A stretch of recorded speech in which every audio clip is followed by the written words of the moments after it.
safely. It's 4:11 p.m. A confirmed large and extremely dangerous tornado is located over Fort Recovery, moving east at...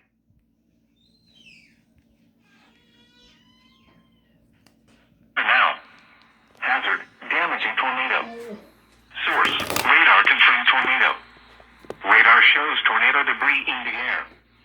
Impact, you are in a life-threatening situation. Flying debris may be deadly to those caught without shelter. Mobile homes will be destroyed. Considerable damage to homes, businesses, and vehicles is likely and complete destruction is possible. Locations impacted include Coldwater, St. Henry, Fort Recovery, Osgood, Chickasaw, Burkittsville, North Star, Montezuma, New Weston, Yorkshire, Maria Stein, Eldora Speedway, Carthagena, and Willow Dell.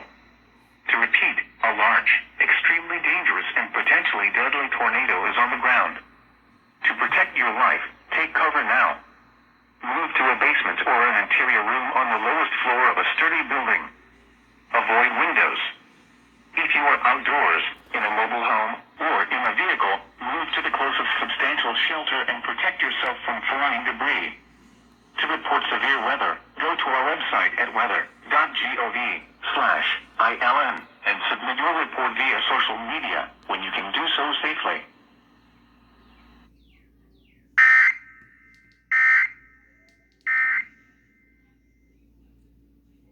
This storm is